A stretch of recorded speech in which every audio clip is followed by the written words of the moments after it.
कल की कमजोरी के बाद आज हरे निशान के साथ शुरुआत के हैं संकेत, लेकिन उसके बाद के डायरेक्शन पर, रेंज पर और एक्शन पर रहेगी नजर। स्वागत है आप सबका शेयर बाजार लाइव में। नमस्कार, मैं हूं अनिल सिंघवी।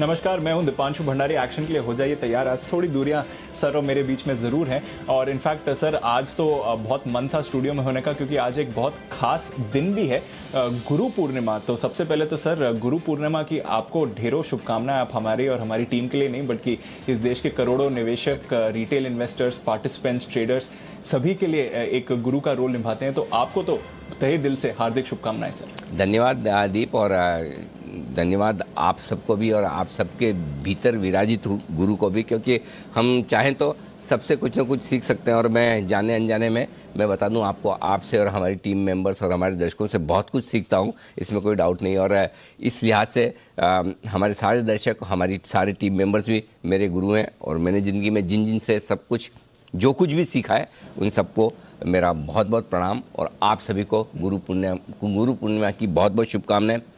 जो शुभकामना मैं देना चाहता हूं गुरु पूर्णिमा पे हमारे दर्शकों को, वो ये है कि ज़िंदगी भर अपने दिल में एक शिष्य बने रहने की और सीखने की आपकी लगन कभी ख़त्म ना हो।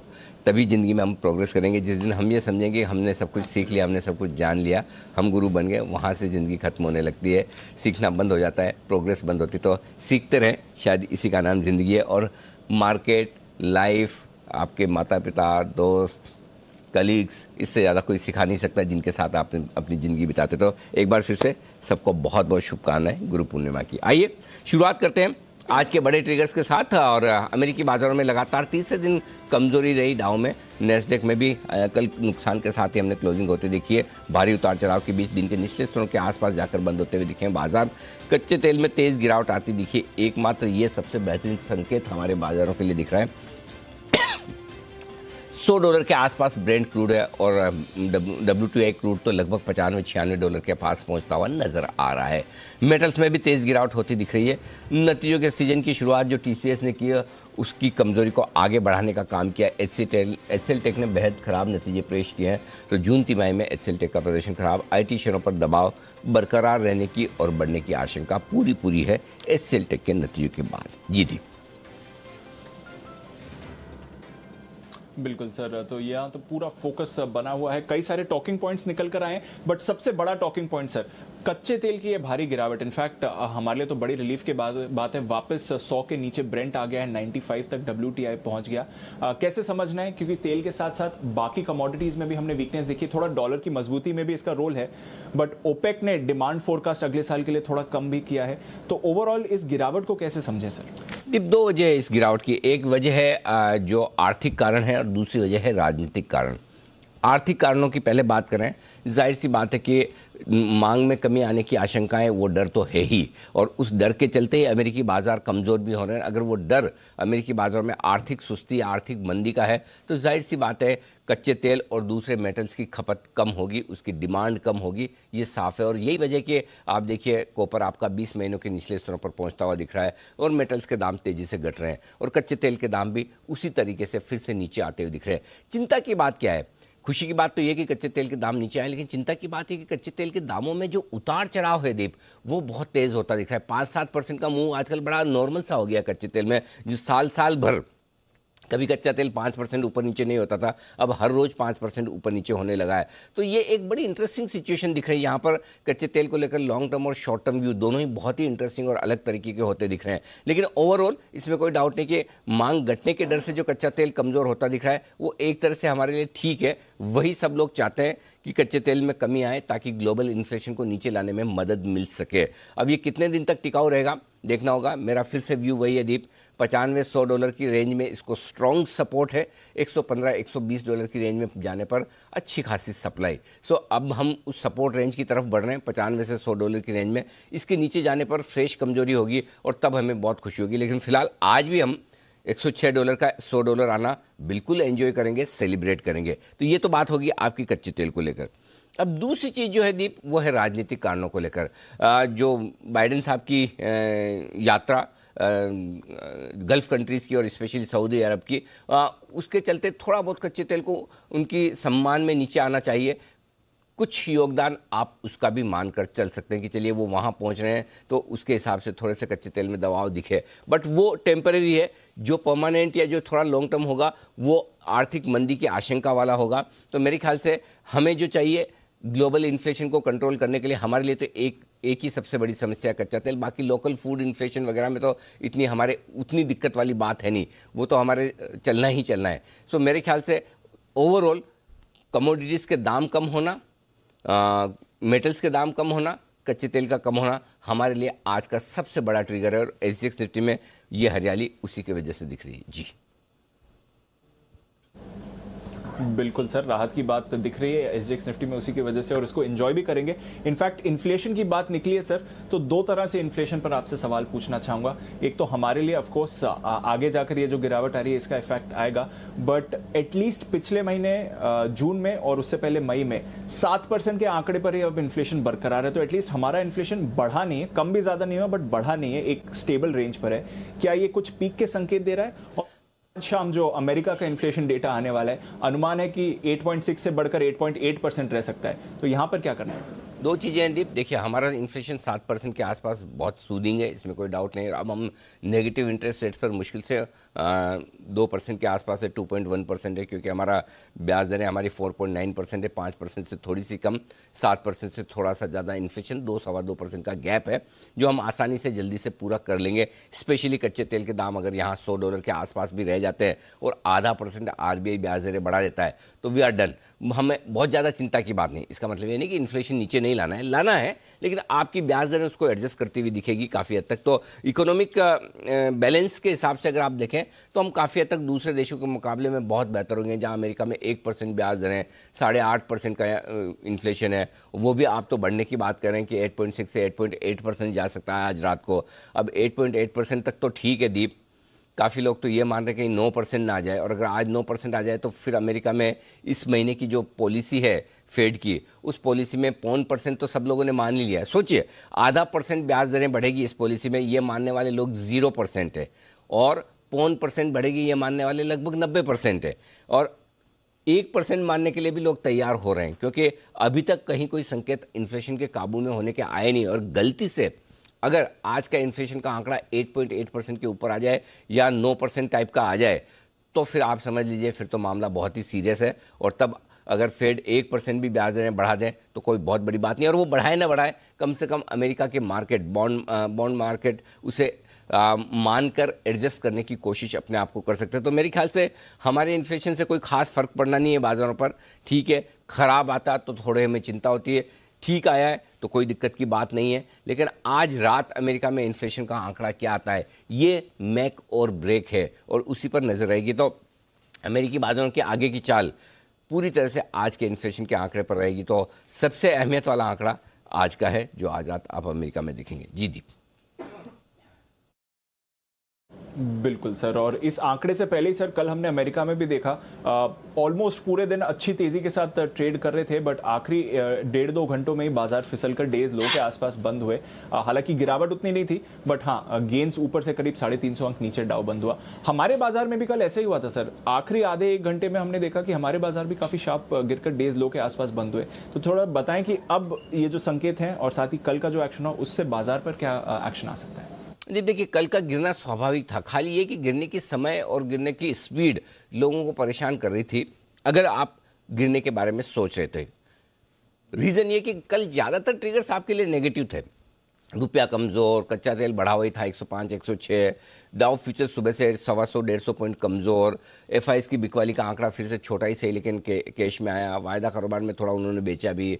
ऐसे में कोई बढ़ने की आपके पास खास वजह नहीं। अच्छा, पुट कॉल रेशियो भी हायर साइड पर, तो सब कुछ तो नेगेटिव था, लेकिन उसके बावजूद स्क्रीन पूरे दिन भर लगभग 2-2:30 बजे तक तो बेहद मजबूत रही। आखिरी 1 घंटे में ही हमने दम तोड़ा, जो कुछ भी कमजोर, दम तोड़ना भी गलत होगा, उसे करें आखिरी 1 घंटे में ही हमने कमजोरी दिखाई। सो मेरा ये समझना था कि कमज़ोर होने की स्पीड और कमजोरी का क्वांटम दोनों ही संकेतों को देखते हुए काफ़ी कम था।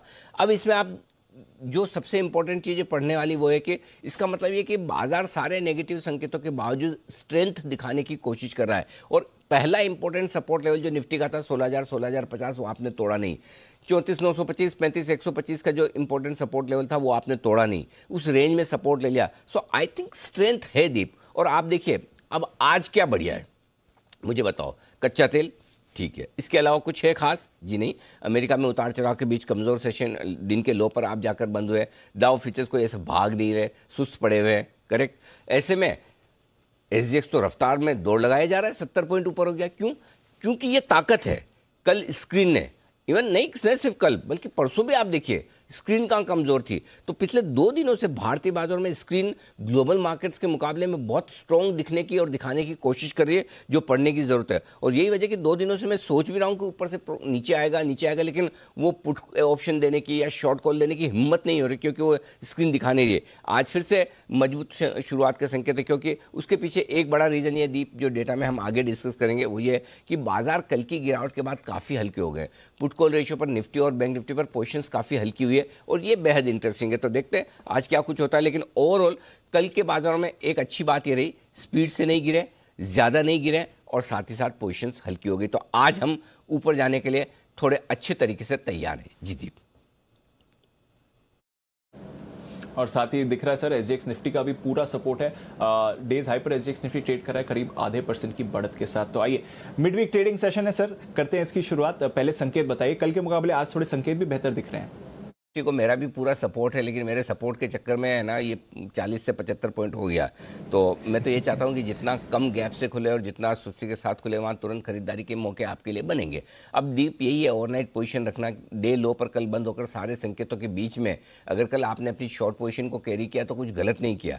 लेकिन दिक्कत ये कि सब कुछ आपके फेवर में होने के बावजूद एक कच्चे तेल का 6% 7% गिरना किस तरह से ओपनिंग बदल सकता है, ये ओवरनाइट रिस्क है जो ट्रेडर्स लेकर चलते हैं। और यहीं पर थोड़ी सावधानी रखने की जरूरत है। जब बहुत सारे मूविंग फैक्टर हो, हमारे यहाँ रुपया एफआई हो, हमारे यहाँ स्क्रीन कुछ और दिखाए, ग्लोबली आपके लिए इन्फ्लेशन के डेटा आ रहे हैं, साथ ही कमोडिटीज़ में इतना ऊपर नीचे, मार्केट इतना ऊपर नीचे, तो थोड़ा सा सावधानी के साथ ट्रेड करना ज़रूरी है, ये ध्यान में रखें। आइए आज के संकेत, ग्लोबल संकेत नेगेटिव साइड पर ही मैंने रखे हैं, बाकी सबको देखते हुए।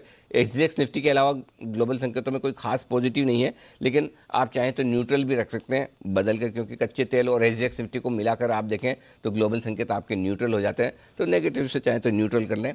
एफआईज के संकेत नेगेटिव हैं, घरेलू फंड्स के संकेत आपके लिए न्यूट्रल है। वायदा कारोबार के संकेत दीप मैंने आज पॉजिटिव रखे हैं, और पोजीशन हल्की होने की वजह से सेंटीमेंट पॉजिटिव से न्यूट्रल हुआ है। ट्रेंड हमारा न्यूट्रल है ही, कोई दिक्कत की बात है नहीं। अब आइए आज के सपोर्ट जोन बता दो। 15,975, 16,025, ये आज के लिए 50 पॉइंट की रेंज तुरंत प्रभाव से सपोर्ट का काम करेगा, आसानी से नहीं टूटेगा। और अगर इसके नीचे जाते हैं तो 15,800, 850 ब्लाइंड बाय जोन जिसे कहते हैं कि वहाँ आए तो आपको शॉर्ट भी काटनी है, लॉन्ग भी करने हैं, ये ध्यान में रखिए। ऊपर कितना जा सकते हैं? 16,125 से 16,200 के आसपास की रेंज है, जहाँ तक जाने की कोशिश निफ्टी की पहले होगी। वहाँ तक तो इजीली विजिबल दिखती है रेंज, आपको वहाँ तक पहुँच सकते हैं। उसके ऊपर 16,225, 16,275 आपके लिए मुनाफा वसूली की रेंज है। फ्रेश मजबूती, नई तेजी 16,300 के पार बनेगी। आपको पता ही, हम लगातार कह रहे हैं कि जो हमने 15,200 से एक तरफा तेजी देखी है, उसके लिए पहली रुकावट की जगह जहां प्रॉफिट बुकिंग आनी है वो 16,200 से 16,300 की है, और लगातार हम पिछले 3-4 दिनों से उस रेंज के आसपास रुक रहे हैं। तो अब हमें फ्रेश तेजी, बड़ी तेजी 16,300 के पार टिकने के बाद करनी होगी, तब तक ये आपके लिए रेंज होगी ऊपर की। बैंक निफ्टी बहुत ही नज़दीक है, पहला सपोर्ट 34,925, 35,050, 25 कर दो, 50 कर दो, एक ही बात है, 34,050 कर दीजिए इसको। 34,925, 35,050 ये पहला सपोर्ट रेंज है। इसके नीचे आसानी से जाएंगे नहीं, कल भी नहीं गए। हालांकि क्लोजिंग थोड़ी नज़दीक है, 35,125 के आसपास, तो हो सकता है थोड़ा एक बार हम उसे तोड़ने की कोशिश करें। लेकिन नीचे, इसके नीचे सपोर्ट काफ़ी दूर है दीप, 400-500 पॉइंट ठीक नीचे है, और वो होगा 34,400, 34,550 के आसपास। स्ट्रॉन्ग सपोर्ट है, ब्लाइंड बाय जोन है आपके लिए बैंक निफ्टी पर। ऊपर कितना जा सकते हैं? ऊपरी रेंज 35,425, 35,550, ये हल्की फुल्की रुकावट की रेंज है, और यहाँ पर आने पर प्रॉफिट बुक करें। अगर इसके पार निकल गए तो फिर तो फ्रेश खरीदारी, नई तेजी बनेगी बैंक निफ्टी में भी, ठीक वैसे ही जैसे 16,300 के पार निफ्टी में बनेगी, वैसे ही 35,550, 35,600 के पार बैंक निफ्टी में बनेगी। और तब 35,625, 35,825 की रेंज है, जहाँ तक बैंक निफ्टी ऊपर आज जाने की कोशिश कर सकता है। तो ये बड़े जोन है दीप आपके लिए आज के लिए। बिल्कुल, तो बड़े लेवल्स और बड़े जोन आज के लिए। दिन के सपोर्ट के बारे में बताएं सर। आप बंद हुए 16,050 के आसपास। पहला सपोर्ट लेवल 16,025, 16,000 और 15,975, यानी कि इस 50 पॉइंट की रेंज में तुरंत ही छोटे लेकिन इंपॉर्टेंट सपोर्ट लेवल है। इसके नीचे अगर गए तो जाएंगे नहीं, वैसे गए तो 15,925, 15,850 और 15,800 तक के लेवल्स आप ध्यान में रखें। ऊपर कितना जा सकते हैं?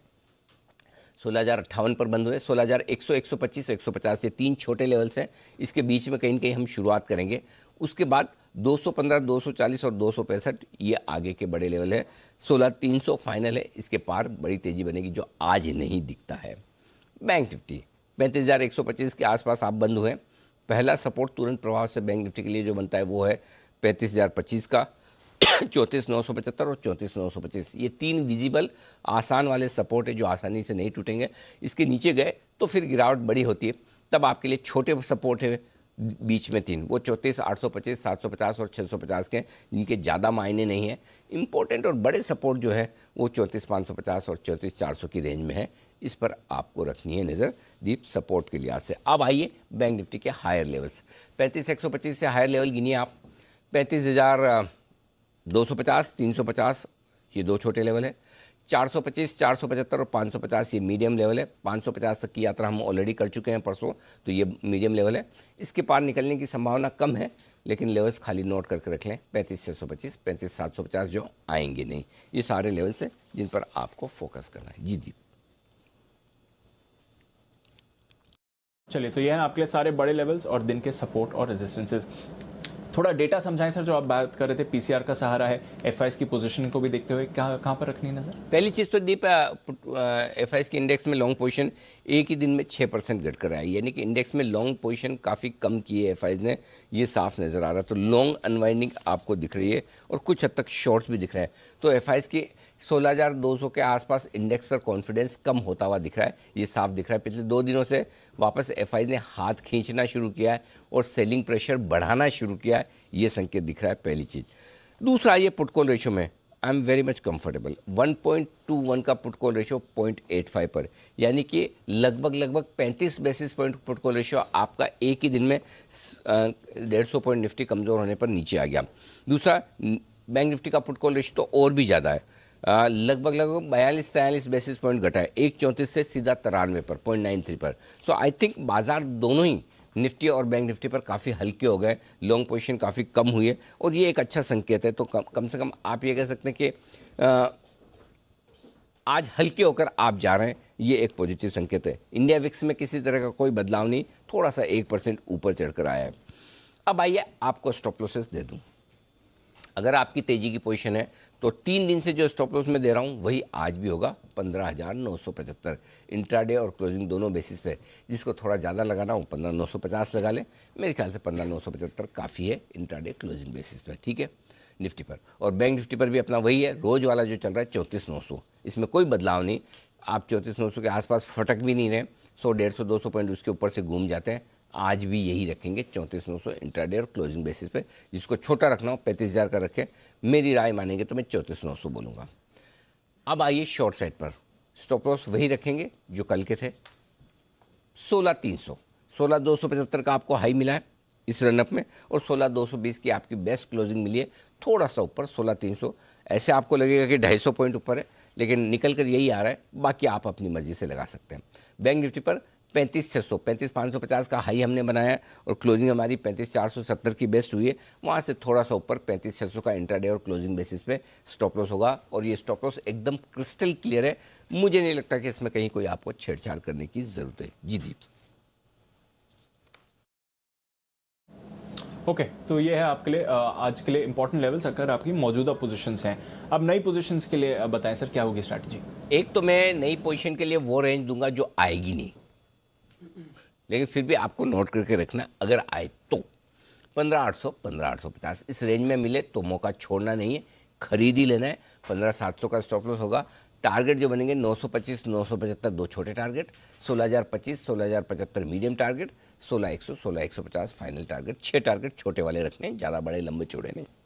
दूसरा तरीका है एग्रेसिव ट्रेडर्स के लिए, जो आपको मुझे पता है कि ये 800 850 आने की संभावना कम है, तो ये एक्शनेबल ट्रेड है। और एक्शनेबल ट्रेड कैसे, आप 16,050-60 पर बंद हो रहे, ज़्यादा गैप से अगर ना खुले तो 15,975 आपका स्टॉप लॉस होगा। और जो टारगेट बनेंगे ऊपर के 16,100, 125, 150 तीन छोटे टारगेट हैं, 215, 240 और 265 के बड़े टारगेट के लिए, मीडियम टारगेट जो आपको मन लगे वो बोल दो। इसके लिए निफ्टी में करनी है आपको खरीदारी। अब आइए बेचने की बात करते हो। क्या बेचना चाहिए? हाँ, एक बार बेचा जा सकता है, ऊपर कोई दिक्कत नहीं है। और बेचना है 16,200, 16,275 की रेंज में।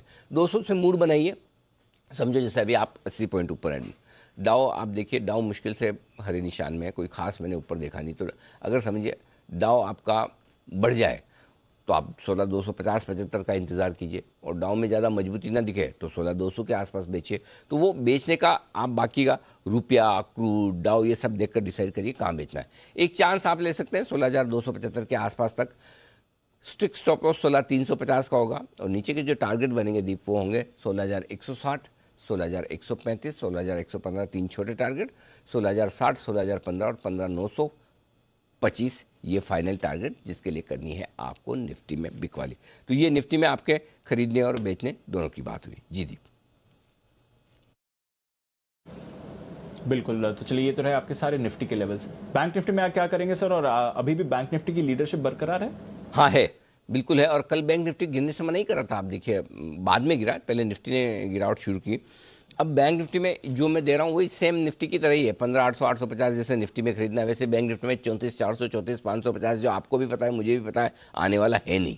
करेक्ट, खाली नोट करके रख ले याद दिलाने के लिए। कई बार क्या होता है कि नहीं करें, आ जाए तो फिर आप बोलो अरे यार मैं तो परसों आपने जैसा भूल गया, तो आज लिखवा देता हूँ, नोट करके रख लें, अगर आए तो लेना है। वहाँ पर 34,275 का स्टॉप लॉस है, 34,650, 750, 825 छोटे टारगेट है, 34,925, 34,975 और 35,050 तक के फाइनल टारगेट के लिए करनी है खरीदारी, अगर वहाँ पहुँचा तो, जो पहुँचेगा नहीं। अब दूसरा तरीका एग्रेसिव ट्रेडर्स के लिए खरीदारी करने की राय है बैंक निफ्टी में, और वो है 34,925 से 35,050 की रेंज में। इस रेंज में बैंक निफ्टी मिले तो ज़रूर पकड़ लीजिए, छोड़िएगा मत, खरीद लीजिए। 34,875 का स्टॉप लॉस होगा। और ज़्यादा एग्रेसिव ट्रेडर हैं तो 34,900 के स्टॉप लॉस से वैसे ही खरीद लें, आप कोई चिंता की बात नहीं, अगर गैप से ज़्यादा ना खुले तो। टारगेट जो ऊपर के बनेंगे दीप वो 35,125, 175 छोटे टारगेट, 35,250, 35,350 मीडियम टारगेट, 35,425, 35,475 और 35,550 तक के बड़े टारगेट। उसके बाद के जो मैंने दिए लेवल वो ध्यान में रखें, 625, 750, 825 ये आगे चलते रहेंगे, जो ऊपर से आप टारगेट्स ले लीजिएगा। अब आइए बेचने की बात है। बेचना थोड़ा ट्रिकी है। अगर बेचना है तो 35,425, 35,550 की रेंज में, 525 नहीं, इसे 35,550 कीजिए, इस रेंज में बेचना है। 35,425 से 35,550 की रेंज है जहां बेचना है, ये 125 पॉइंट की रेंज है। स्ट्रिक्ट स्टॉप लॉस होगा आपका 35,650 का। टारगेट जो बनेगा 35,350, 275 दो छोटे टारगेट हैं, 35,175, 35,125 मीडियम टारगेट, 35,050, 34,975 और 34,925 तक के फाइनल टारगेट के लिए। तो बेसिकली बैंक निफ्टी में नीचे 34,900, ऊपर नीचे 34,900, 35,000 स्ट्रॉन्ग सपोर्ट है 100 पॉइंट की रेंज, ऊपर 35,600, 35,500, 35,600 रुकावट है। ये क्रिस्टल क्लियर रेंज नजर आ रही है आपके लिए। जी दीप। बिल्कुल, तो चलिए ये हैं आपके लिए सारे लेवल्स जहां पर आपको रखनी है नज़र। आज अग्रेसिव ट्रेडर्स के लिए भी खरीदारी का मौका बनेगा। वायदा कारोबार के बैन में कोई स्टॉक नहीं है। अच्छा, एक बार जरा डेटा भी समझा दें सर, फंड्स का डेटा और वायदा कारोबार के लिहाज से इंपॉर्टेंट लेवल्स आज के लिए। फंड का डेटा खराब है एक्चुअली, 1566 करोड़ की कैश में बिकवाली वापस प्रेशर बढ़ा रहे हैं। एक्चुअली यहाँ लेने का मन है नहीं, ऐसा लग रहा है एफआईज का। 2800 करोड़ के इंडेक्स फ्यूचर्स बड़े दिनों बाद बेचे हैं और दबा के बेचा है। मुझे लगता है कि ये इन्फ्लेशन के डेटा जो अमेरिका में आने वाले हैं उसके पहले थोड़ा हल्का हो रहे हैं एफआईज। 1123 करोड़ के स्टॉक फ्यूचर्स भी बेचे हैं और शॉर्ट्स बने हैं। सो आई थिंक कल के डेटा हाल ही के हफ्ते डेढ़ हफ्ते के सबसे खराब डेटा है दीप एफआईज की बिकवाली के लिहाज से, और इससे मुझे डर ये है कि ज़्यादा गैप से खुलकर ऊपर बढ़े। 2 दिनों से तो हम आउट परफॉर्म करने की कोशिश कर रहे हैं, ग्लोबल संकेतों के बावजूद मजबूत होने की कोशिश कर रहे हैं, लेकिन अल्टीमेटली बड़ा संकेत एफआईज की बिकवाली का है। अगर ये बिकवाली का आंकड़ा एक आध दिन और रहता तो ऊपर आपके लिए टिकना और 16,300 को पार करना मुश्किल हो जाएगा, ये साफ दिख रहा है। अच्छा, दूसरी चीज़ ये कि ग्लोबल अगर एफआईज बेच रहे हैं लेकिन लोकल फंड्स का कोई खास मूड अभी तक है नहीं खरीदने का। कल भी मुश्किल से 140 करोड़ की खरीदारी है, तो लोकल फंड्स थोड़ा वेट एंड वॉच वाले मूड में हैं अब इस लेवल पर, और एफआईज अगर बेचते तो थोड़ी चिंता की बात बन जाती है दीप, वो देखने वाली बात है। रुपया हमारा कमज़ोर होकर 79.60 पर आया, कल 16 पैसे और कमज़ोर रहा, लाइफ टाइम लो पर है ही। तीसरी चीज़ जो है, अब वायदा कारोबार के डेटा क्या इंपॉर्टेंट है। सबसे इंपॉर्टेंट 16,000 के पुट पर 46 लाख शेयर है, almost highest open interest, highest तो नहीं लेकिन ऑलमोस्ट, और वो आपके लिए सपोर्ट का काम करेगा, आसानी से उसके नीचे आप जाएंगे नहीं। 16,100 आज के लिए कशमकश और मेक और ब्रेक वाला लेवल होगा। 16,100 पर 54 लाख शेयर कॉल्स में इसके ऊपर खुलेंगे, जो अभी दिख रहा है, टिके रहेंगे तो बाजार में थोड़ी और मजबूती आएगी। 16,200 को पार करके टिकना थोड़ा चैलेंज होगा, वजह यह कि 87 लाख शेयरों का ओपन इंटरेस्ट है, हाईएस्ट भी है, 35 लाख शेयर कल ही जुड़ा है। सो ब्रॉडली आपकी रेंज वायदा कारोबार के लिहाज से 16,000 16,200 बनकर आती है। इसके पार अगर किसी एक तरफ निकले तो 50 से 75 पॉइंट का मूव बनेगा, यानी कि नीचे 15,925, ऊपर 16,275। ये बहुत क्रिस्टल क्लियर रेंज आपको वायदा कारोबार में दिखती है। अब आइए बैंक निफ्टी। 35,000 तुरंत प्रभाव से बड़ा सपोर्ट है, 22 लाख शेयर है, हाईएस्ट ओपन इंटरेस्ट है, और 3 दिनों से आप 35,000 को तोड़ नहीं रहे, अब भी वही है। ऊपर रुकावट 35,500 पर है, 24 लाख शेयरों का ओपन इंटरेस्ट है, तो आपकी दोनों तरफ की रेंज डिफाइंड है 35,000 35,500, और निफ्टी पर आपकी रेंज डिफाइंड है 16,000 16,200। बाहर निकले तो 75 पॉइंट किसी भी तरफ, और बैंक निफ्टी पे 35,000 35,500 से बाहर निकले तो 100 पॉइंट किसी भी तरफ, बस। तो बहुत क्रिस्टल क्लियर बढ़िया डेटा है। खाली चिंता की बात यही कि थोड़ा एफआईज ने हाथ रोका है वापस और हल्का हल्का देना शुरू किया है। जी दी। ओके, तो ये है आपके लिए सारे के सारे आज के इंपॉर्टेंट लेवल्स, और जहां पर आपको रखनी है नज़र, आज एक्शन आएगा। आइए फिर बढ़ाते हैं एक्शन को आगे और देख लेते हैं कि आज खबरों वाले शेयर्स क्या कह रहे हैं और साथ ही ब्रोकरेजेस का क्या कहना है। हमारे साथ पूरी टीम है तैयार। चलते हैं अरमान, वरुण और आशीष के पास। अरमान, गुड मॉर्निंग, बताएं आज के ट्रिगर्स और कुछ नतीजे खबरें क्या हैं। जी बिल्कुल। सबसे पहले नतीजों में आप माइंड ट्री पर ध्यान रखिएगा, जिसके नतीजे आते हुए दिखेंगे। कैश में आपको टाटा मेटालिक्स पर ध्यान रखना है। उसी के साथ साथ रुचि सोया, जिनका आज नाम और सिंबल आज से बदल जाएगा, और जो नया नाम होगा वो पतंजलि फूड्स होगा। हिंदुस्तान जिंक, जिसमें बोर्ड की बैठक है अंतरिम डिविडेंड पर विचार करने के लिए। एक्स डेट है श्री सीमेंट में, जो फाइनल डिविडेंड है 45 रुपए का। अब आ जाते हैं नतीजों पर। नतीजों में सबसे पहले HCL टेक्नोलॉजी पर ध्यान रखिएगा, क्योंकि जो उनके नतीजे आए हैं वो हमारे अनुमान से कमजोर आते हुए दिखे हैं नतीजे। आय में हालांकि लगभग 3.8% की आपको बढ़ोतरी दिखी है, पर आप एबिट देखेंगे तो वहां पर आपको लगभग 2% की कटौती देखी गई है, और मुनाफा अगर देखेंगे तो मुनाफे में भी लगभग 9% की आपको कटौती देखी गई है। उसी के साथ साथ जो एट्रिशन रेट है वो 21.9% से बढ़कर 23.8% पर आता हुआ दिखा है। हालांकि जो FY23 का जो उन्होंने गाइडेंस है, जो रेवेन्यू गाइडेंस है, उसको मेंटेन रखा है 12 से 14% के लिए। उसी के साथ साथ HCL टेक के लिए ही उन्होंने भारत में जो इनकॉर्पोरेट की एक कंपनी इनकॉर्पोरेट की थी, क्वेस्ट इन्फॉर्मेटिक्स प्राइवेट लिमिटेड में, उसमें पूरी 100% हिस्सेदारी उन्होंने खरीद ली है। डेल्टा कॉप के नतीजे अगर आप YOY आधार पर देखेंगे तो YOY आधार पर आपको घाटे से मुनाफे में आती हुई दिखी है कंपनी। हालांकि पिछला जो क्वार्टर था FY22 का Q1 जो था वो कोविड की वजह से बहुत डिस्टर्ब था, इसलिए अगर आप QQ देखेंगे तो QQ भी नतीजे काफ़ी अच्छे आते हुए दिखे हैं। तो सभी पैमानों पर नतीजे बढ़िया हैं। YOY में अगर आप पिछली बार जो घाटा था लगभग 29 करोड़ का, इस बार लगभग 57 करोड़ का मुनाफा आता हुआ दिखा है। वहीं अगर आप QQ देखें तो QQ भी मुनाफे में लगभग 19% का आपको उछाल दिखा है। आनंद राठी वेल्थ, आप नतीजे देखेंगे तो नतीजे बढ़िया हैं, हालांकि मार्जिन्स लगभग स्टेबल हैं, पर दूसरे पैमाने पर जैसे आय अगर देखेंगे तो आय में लगभग 35% का उछाल आता हुआ दिखा है। वहीं अगर आप एबिटा की बात करेंगे, जो कामकाजी मुनाफा है, कामकाजी मुनाफे में भी लगभग 28% का उछाल आता हुआ दिखा है, और मुनाफे में भी लगभग 34% का उछाल आता हुआ दिखा है। और अंत में Sterling and Wilson renewable energy, उनके जो नतीजे हैं वो कमजोर आते हुए दिखे हैं। आय हालांकि फ्लैटिश रही है, 1% बढ़कर आई है, पर अगर घाटे की बात करेंगे तो घाटा जो है वो 76 करोड़ से बढ़कर लगभग 350 करोड़ पर आता हुआ दिखा है। ओके, तो ये है आपके लिए कुछ इंपॉर्टेंट खबरें, और डेल्टा कॉप नतीजों पर तो रिएक्ट करेगा ही, इस पर रखिए नज़र। और एक अपडेट मेरी तरफ से भी, ये वायदा कारोबार के बैन में भी है, तो इस सीरीज़ में अब वायदा कारोबार के बैन में आ चुका है डेल्टा कॉप, इस पर इस फैक्टर पर भी रखिए आप नज़र। आइए वरुण के पास भी चलते हैं कुछ और खबरें जानने के लिए। गुड मॉर्निंग वरुण, बताइए।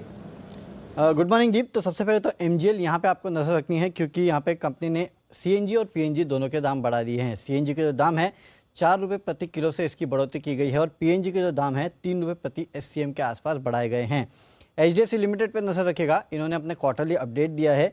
यहाँ पे fair value through profit and loss जो है उसमें गिरावट हुई है, 402 करोड़ से घट के ये 8 करोड़ पे आया है।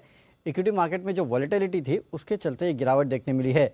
दीपक नाइट्रेट पे नज़र रखेगा, क्योंकि गुजरात पोल्यूशन बोर्ड जो है उन्होंने जो क्लोजर ऑर्डर दिया था 3 महीने पहले, वो वापस लिया है। बेसिकली इस कंपनी का जो नंदेसारी में प्लांट है उसके लिए जो ऑर्डर दिया गया था उसको वापस लिया गया है। हालांकि कुछ हिस्सा छोड़ के गुजरात का जो प्लांट है उसको पूरा ऑपरेशनल कर सकते हैं, लेकिन कुछ हिस्सा जो है वो फिलहाल ऑपरेशनल नहीं रहेगा।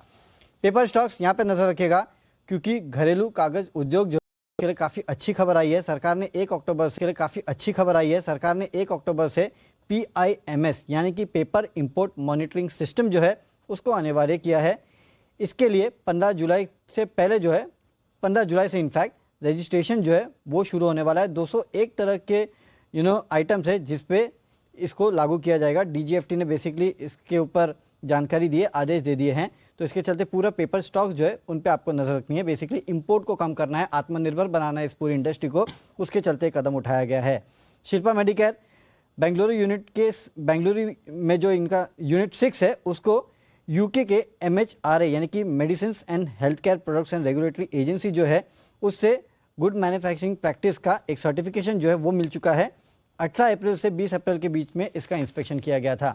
और आखिरी में केयर रेटिंग 20 जुलाई को बोर्ड की बैठक है जहाँ पे ये कंपनी भी अब बायबैक पे विचार करने वाली है।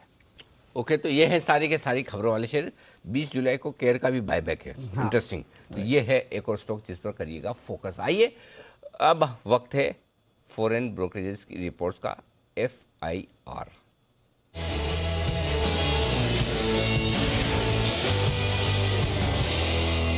आशीष है हमारे साथ तैयार सारी रिपोर्ट्स लेकर। आशीष, पहले रिजल्ट्स वाली। बिल्कुल सर, गुड मॉर्निंग।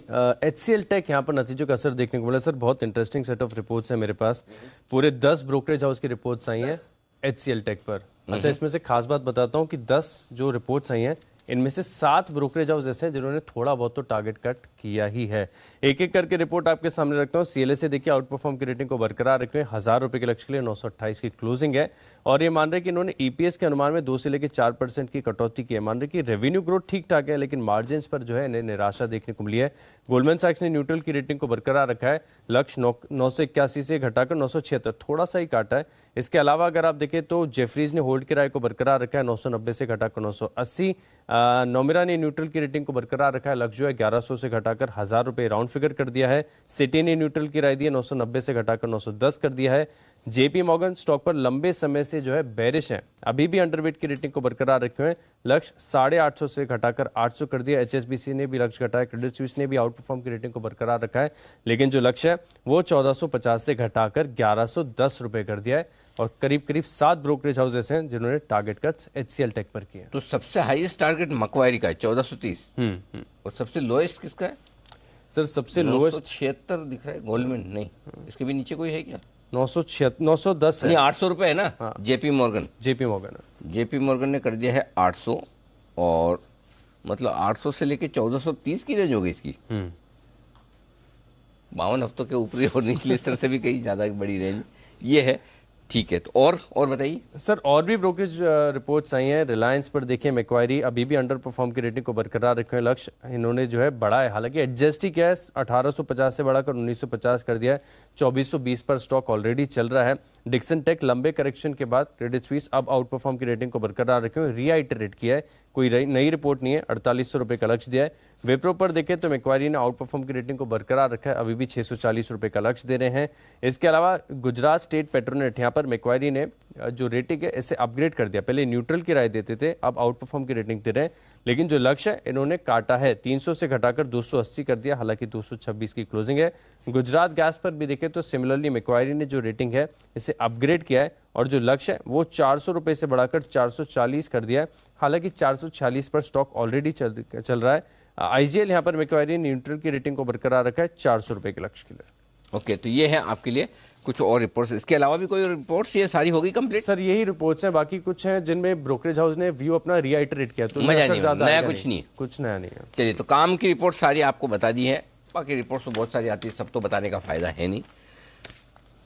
इंटरेस्टिंग सबसे ज्यादा HCL टेक पर नतीजों के बाद। आइए अब वक्त है पिक ऑफ द डे का।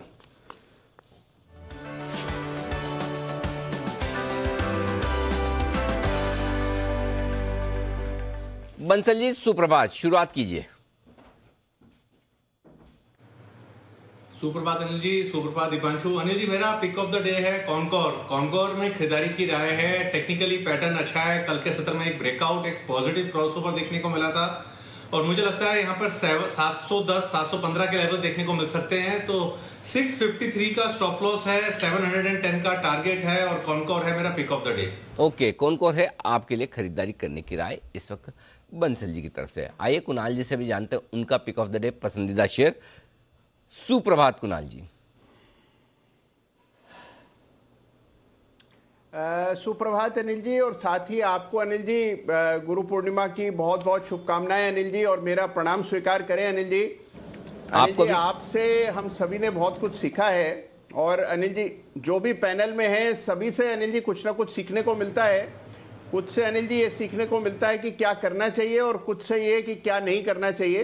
तो अनिल जी सभी को प्रणाम है मेरा। बिल्कुल सर, आपको भी बहुत बहुत शुभकामनाएं। और मैं भी आप सब लोगों से बहुत कुछ सीखता हूं, नए नए नाम, चार्ट्स के बारे में, ज़िंदगी के बारे में, बंसल जी से दवाओं और फिल्मों के बारे में, मतलब क्या क्या किस किस से नहीं सीखते। अमृतसर से तो हम कई सालों से सीखते आ रहे हैं। तो आप सबको भी बहुत बहुत शुभकामनाएं, बहुत बहुत बधाई सर। सबसे बड़ी बात है, आप सब लोगों से एक चीज़ जो सीखता हूँ वो मुस्कुराना, जो ज़िंदगी में सबसे सबको अच्छा लगता है। बधाई sir, pick of the day. Anil ji देखिए, आज मेरा नोटा है और उसकी वजह अनिल जी ये है कि कल चार्ट में कुछ डिस्टॉर्शंस आते हुए दिखे हैं, तो आज वेट एंड वॉच करेंगे अनिल जी। बाजार खुलने के बाद अनिल जी खरीदारी की राय में दूंगा, तो आज मेरा नोटा स्वीकार करें अनिल जी। अप्रत्याशित रूप से नोटा देते हुए मुझे लगा नहीं कि देंगे, चलिए कोई बात नहीं, स्वीकार है। अमृतसर हमारे साथ जुड़ चुके हैं। सर गुड मॉर्निंग, बताएं आपका pick of the day. Good morning Anil ji, good morning Dipanshu. Pick of the day है फेडरल बैंक, जो एक साउथ बेस्ड बैंक है। एक्सेलेंट नेटवर्क है across India including north east. तो करीब 1282 ब्रांचेस है, 1885 एटीएम्स है। काफ़ी स्ट्रॉन्ग परफॉर्मेंस रिपोर्ट किया था for the last quarter and the last year. Overall काफ़ी इंप्रूवमेंट देखा है की पैरामीटर्स में, जैसे एडवांसेस ग्रोथ हो, profitability, asset quality. Loan book size देखें तो 1,45,000 करोड़ है। टोटल एडवांसेस इंक्रीज हुए थे 9.5% YOY। टोटल डिपॉजिट इंक्रीज हुआ है 5.2%। उसमें रिटेल डिपॉजिट्स काफ़ी अच्छा ग्रो किया, 10% ग्रो किया है। And CASA I think it's best the class CASA है 36.9%। और नेट इंटरेस्ट इनकम देखें वो भी 7% इंप्रूव किया था। Asset quality, gross NPA 2.8 while net NPA is below 1%, 0.96, जो काफ़ी अच्छे नंबर्स हैं। करीब 50 प्लस फिनटेक पार्टनर्स है और मैनेजमेंट का ये फोकस है कि 25% ऑफ द एडिशनल डिपॉजिट्स आगे जाके will come from the fintech partners. तो फ्यूचर प्रूफ है कंपनी, बैंक इनफैक्ट। और इनका एक सब्सिडरी है फेड फिना करके, जो गोल्ड लोन्स और लोन अगेंस्ट प्रॉपर्टीज सेगमेंट में है, और इसने भी काफ़ी अच्छा ग्रोथ दिखाया है लास्ट 2 साल से। I think we'll have a IPO quite soon. तो ये एक वेल्थ एक्रेटिव होगा फॉर फेडरल बैंक इन्वेस्टर्स। जो मेरा एक्सपेक्टेड EPS का I think it should be about 17 rupees FY24 में। तो इससे मेरा टारगेट प्राइस निकलता है 119 ओनली एट 7x। तो यहाँ से डाउनसाइड काफ़ी लिमिटेड है, whereas the upside medium term में 119 है, पर लॉन्गर टर्म में इससे काफ़ी ज़्यादा हो सकता है। ओके, तो ये है आपके लिए Federal Bank pick of the day के तौर पर अमृतसर की तरफ से खरीदारी करने की राय। आइए, सिमी जी भी हमारे साथ जुड़ चुके हैं, लेकिन उससे पहले बंसल जी कह रहे हैं कि सिमी जी के पास आप जाएं और सिमी जी अपना पूरा समय लगाएं अपने पिक देने में। वैसे आमतौर पर बंसल जी बता दूं, प्री ओपनिंग सेशन में सिमी जी ज़्यादा समय नहीं लेती है, समय तो बाद में ही ज़्यादा लेती है जब मार्केट खुल जाता है। फिर भी आप चाहते हैं मैं पहले आपके पास आऊँ, बताएं सर।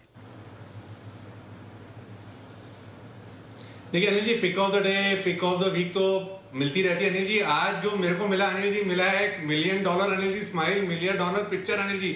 अच्छा, जब कुणाल जी ने अभी वो नोटा दिया ना, आपने बोला हिंदी में आप प्रत्याशी नोटा, तो अनिल जी आपने जिस तरीके से एक वो यूं करके मुंह खोला था अनिल जी, उसको मैं देखता रह गया अनिल जी। पहले तो मैं देख रहा था कि मेरा टीवी का स्क्रीन तो फ्रीज नहीं हो गया है बारिश के चलते, तो टीवी तो मेरा ठीक ठाक चल रहा है। तो आपकी पीसीआर से अनिल जी अनुरोध है कि वो पिक्चर अनिल जी दोबारा से दिखाई जाए। टाइम लगेगा अनिल जी, जब भी समय लगे वो फ्रीज करके अनिल जी 5 सेकंड 3 सेकंड के लिए वो पिक्चर दिखाई जाए।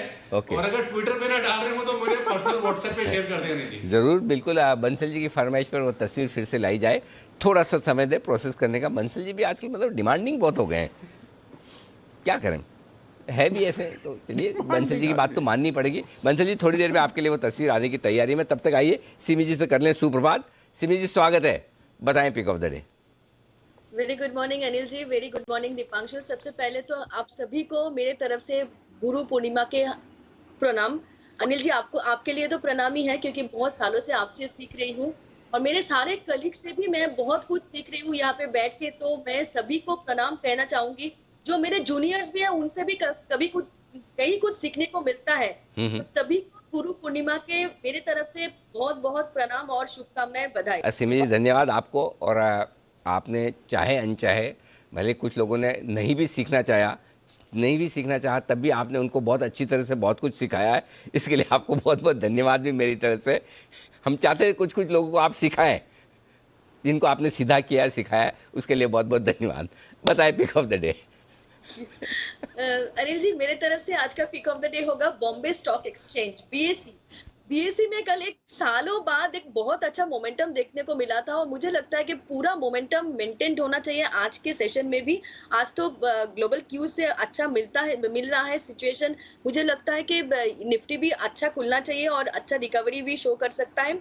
685 का पहला टारगेट, 700 का दूसरा टारगेट के लिए बॉम्बे स्टॉक एक्सचेंज को खरीद कर चलने का सलाह होगा। 640 के नीचे स्टॉप लॉस मेंटेन करना रहेगा।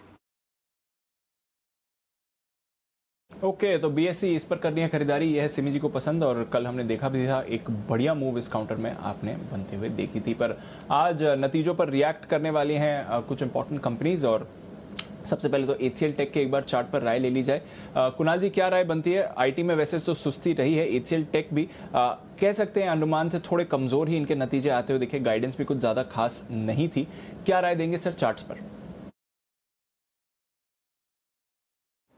देखिए दीपांशु, मेरा व्यू तो आप जानते ही हैं, कल भी मैंने बिकवाली की राय दी थी और मुझे लगता है कि आज भी इसमें आपको बिकवाली देखने को मिलेगी। मान लीजिए देखिए न्यूज़ के बाद कुछ उछाल भी बनता है तो उसमें बिकवाली की जानी चाहिए। ये स्टॉक 890 और बाद में आपको 890 से भी नीचे के लेवल्स दिखा सकता है। तो एक बड़ा ब्रेकडाउन चार्ट पर हुआ है और लगातार हम बिकवाली देख रहे हैं। कल भी जब इस स्टॉक में शुरुआती ट्रेड में कुछ उछाल देखने को मिला था, उसमें भी सेल ऑफ हुआ, तो मुझे लगता है और नीचे के लेवल्स आएंगे। तो एक वाजिब स्टॉप लॉस के साथ बिकवाली की राय। बिल्कुल, तो बिकवाली की राय है एचसीएल टेक पर। अमृत सर जरा आप भी एक बार अपनी राय दे दें। दो दिग्गज कंपनी टीसीएस, एचसीएल टेक दोनों ने किया है निराश। अब कुछ मिड कैप्स के भी नतीजे आने वाले हैं, माइंडट्री आ जाएगा। क्या राय बन रही है सर अब तक आईटी नतीजों को देखकर? आईटी में अभी सबसे बड़ा जो इश्यू है वो है एट्रिशन का, और इसके कारण एम्प्लॉय कॉस्ट काफी बढ़ रहा है, मार्जिन अंडर प्रेशर। और दूसरा बात है कि यूएस एंड यूरोप में क्लियरली स्लो डाउन रहेगा आगे जाके। तो देखना पड़ेगा कि ऑर्डर फ्लोज इफेक्ट होता है कि नहीं। ऑल्दो मैनेजमेंट काफी पॉजिटिव है इन पे, पर मुझे लगता है कि शायद ये एक इश्यू हो सकता है आगे जाके। तो ओवरऑल आईटी स्पेस में I think one should be a bit cautious. थोड़ा कॉशियस रहने की जरूरत है। पर अच्छी बात है हमारी कंपनीज अट्रिशन की बात कर रही हैं, क्योंकि अब हमने देखा है माइक्रोसॉफ्ट और गूगल दोनों हायरिंग कम या फिर लोगों की छटनी की बात कर रही हैं। तो उस हिसाब से attrition is a better problem. हालांकि अब देख रहे हैं थोड़ी परेशानी नतीजों पर डेफिनेटली इन कंपनीज के आते हुए दिखे हैं। डेल्टा कॉर्प नतीजों पर ये भी रिएक्ट करने वाला है, साथ ही अब वायदा कारोबार के बैन में भी आज से आ गया है। बंसी जी एक राय डेल्टा कॉर्प के चार्ट पर सर।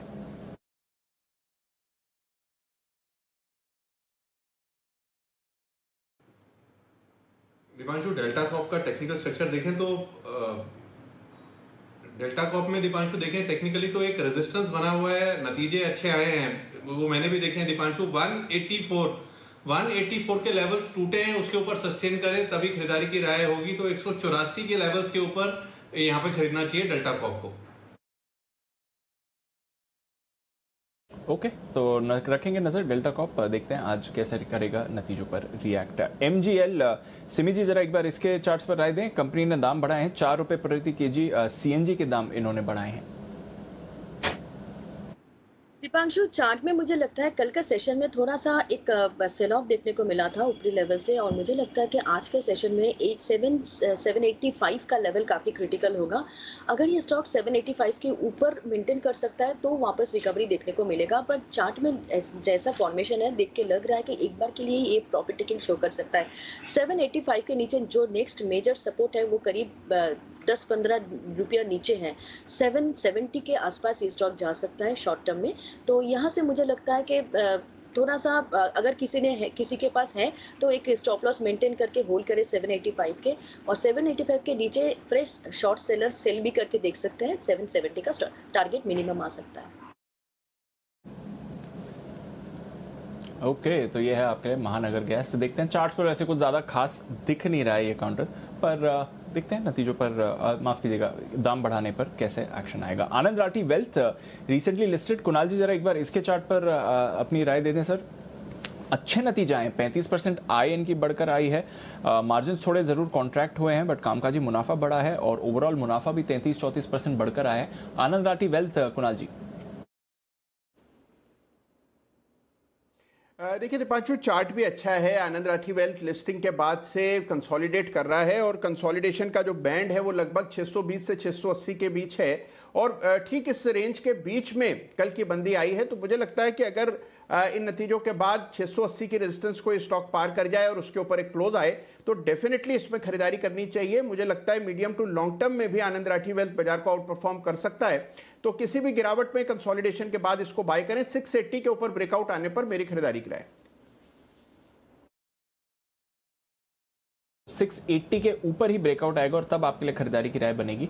आनंद राठी वेल्थ पर भी रखें नजर। अमृत सर, इंडिगो पर जरा एक बार अपनी राय दें सर। थोड़ा एक्शन में रहा है, कच्चे तेल के दाम गिरे तो ऑफकोर्स थोड़ा पॉजिटिव वहां पर आज सेंटिमेंटल आ सकता है, बट इनकी परेशानी रही है पायलट्स को लेकर, ग्राउंड स्टाफ को लेकर, कंपटीशन बढ़ रहा है। 2 नई एयरलाइंस महीने के अंत तक ऑपरेशनल हो जाएंगी। तो फिलहाल मार्केट लीडर इंटरग्लोब पर क्या राय बनती है?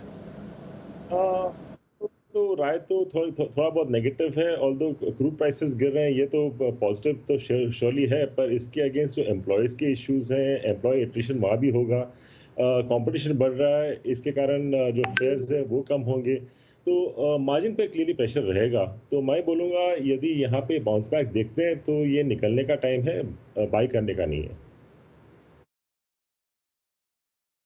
निकलने का टाइम है, बाय करने का नहीं है। इंटरग्लोब एविएशन, देखते हैं इस पर कैसा एक्शन रहेगा। शिल्पा मेडिकेयर, यहाँ पर बैंगलोर के यूनिट को यूके के रेगुलेटर से एक गुड मैन्युफैक्चरिंग प्रैक्टिसेस का सर्टिफिकेट मिलते हुए दिखा है। कुणाल जी, शिल्पा मेडिकेयर जरा एक बार इसका चार्ट देखें सर। देखिए जिस तरह का चार्ट स्ट्रक्चर है दीपांशु, स्टॉक बहुत समय से अंडर परफॉर्म कर रहा है और आप देखिए एक दायरे का कंसोलिडेशन है और दायरा भी काफ़ी बड़ा है। तो मेरी राय में इन स्तरों पर कोई खरीदारी की मेरी राय नहीं है, लेकिन जिनके पास पोजीशन है एक स्टॉप लॉस रख लें 385 का। हो सकता है कि स्टॉक में एक पुल बैक बन जाए और पुल बैक में 440 445 के लेवल्स मिल जाएं, तो उन स्तरों पर मेरी राय में निकल करके किसी बेहतर कंपनी में स्विच करने की राय है। तो अगर आपके पास पोजीशन है तो 385 के स्टॉप लॉस से होल्ड करें। 385 का स्टॉप लॉस लगाकर होल्ड करें और बेहतर स्टॉक में कर जाएं स्विच। आइए, तब तक वागले साहब है तैयार बताने के लिए आप अपनी बेहतरीन पिक। वागले साहब सुप्रभात, बनाएं सर। जी good morning Deepanshu, good morning. मेरा स्टॉक ऑफ द डे होगा MCX, जिसको कल भी मैंने कवर किया था। कल हालांकि मूव आई नहीं, लेकिन आज मुझे लगता है आज और कल में अच्छी मूव आनी चाहिए। 1335 1335 36 का बंद है, 1310 का आपका स्टॉप लॉस होना चाहिए। 1380 का मेरा टारगेट रहेगा 1 से 2 दिन के व्यू से।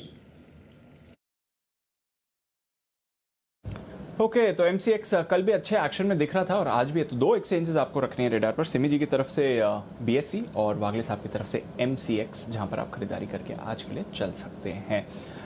एक्शन कई और स्टॉक्स में भी आने वाला है। डिक्सन टेक्नोलॉजीज, इस पर रखिए नजर, थोड़ा बाउंस बैक आते हुए दिखा था। अमृतसर, कोई राय इस पर? परेशानी आई है वीवो को लेकर और थोड़ा स्मार्टफोन लॉन्चेस भी पिछले कुछ महीनों में गिरते हुए दिखे हैं। पिछली बार जब नतीजे आए थे तो उनके डेट पर भी थोड़े कंसर्न्स बाजार ने रेज करे थे। अंडर परफॉर्म कर रहे हैं, पर आज 4800 का टारगेट क्रेडिट स्विस ने दिया है। कोई राय डिक्सन टेक पर सर? परेशानी तो क्लियरली है, स्लो डाउन है इस सेगमेंट में, स्पेशली जो स्मार्टफोन सेगमेंट है वहाँ पे स्लो डाउन है। तो मुझे लगता है कि इस रिपोर्ट के कारण यदि ये बढ़ता है तो I think it's opportunity to sell. तो क्लियरली आप लोगों ने भी इसमें सेल दिया था I think last week. I think that still stands. So any bounce back यहाँ पे आता है रिपोर्ट के कारण, I think it's a very good opportunity to sell. Okay, तो रखते हैं नज़र जहाँ तक डिक्सन टेक का सवाल है और देखते हैं आज कैसे ये ट्रेड में रिएक्ट भी करेगा। बट डेफिनेटली एक अच्छी पॉजिटिव रिपोर्ट आई है जहाँ तक इस चार्ट की बात है। विप्रो यहाँ पर आउट परफॉर्म रेटिंग आई है, 640 का टारगेट इस पर आते हुए दिखा है। वागले साहब जरा विप्रो का चार्ट देखिए, कल वैसे डेज लो पर बंद हुआ था बट बड़ा टारगेट आया आज मक्वारी की तरफ से। दीपांशु, कल तो सारे आईटी स्टॉक्स वीक थे, लेकिन विप्रो ने मतलब प्रायर स्विंग लो जो परसों का लो था 405 वो ब्रेक नहीं किया।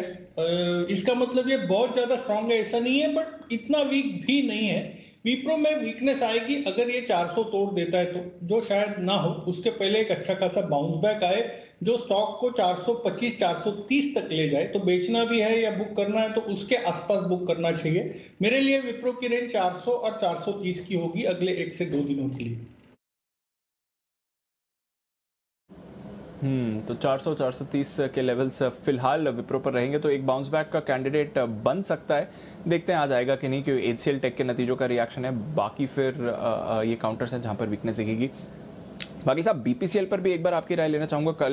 कल परसों में एक्चुअली सुमित जी ने तीनों ऑयल मार्केटिंग कंपनीज पर शॉर्ट कॉल्स दिए थे, बीपीसीएल से उन्होंने करी थी शुरुआत।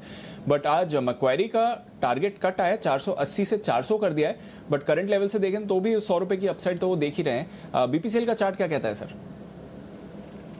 दीपांशु, 330 और 290 ये बीपीसीएल की रेंज है। या कल या परसों इसका टॉप बना था जो 325 330 के आसपास था, वहां से गिरावट चालू हुई, 308 का करंट बंद है। मुझे नहीं लगता वीक भी होगा तो भी 300 295 के आसपास बाइंग अपॉर्चुनिटी होगी और एक अच्छे खासे बाउंस बैक वापस 325 330 के लिए प्ले किया जा सकता है। फिलहाल मेरा व्यू 290 और 330 के लिए है।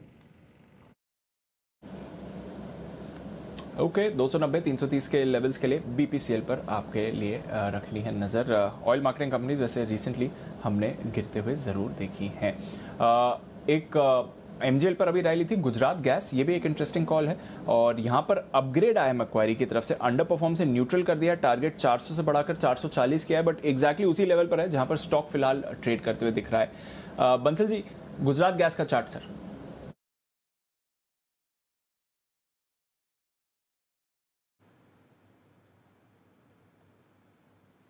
दीपांशु, गुजरात गैस का टेक्निकल चार्ट देखें तो चार्ट न्यूट्रल है। यहाँ पर सपोर्ट और रेजिस्टेंस के बीच में ट्रेडिंग रेंज में स्टॉक ट्रेड कर रहा है। नीचे में 439 एक सपोर्ट है और ऊपर में 460 एक रेजिस्टेंस है, तो 440 और 460 के बैंड में ट्रेड कर रहा है। जिस भी डायरेक्शन में डिसाइसिव ब्रेकआउट या ब्रेकडाउन हो तभी ट्रेड करने की राय है। तो 460 के ऊपर निकले तो खरीदना है, 440 के नीचे निकले तो बेचना है, एल से अवॉइड करें। ओके, तो ये है आपके लिए गुजरात गैस पर राय बंसल जी की तरफ से। हालांकि बंसल जी का इंटरेस्ट था नहीं बताने में चार्ट्स वगैरह ज़्यादा कुछ ऐसा, लेकिन दीप ने पूछ लिया तो बंसल जी ने भी फॉर्मेलिटी के लिए बता दिया।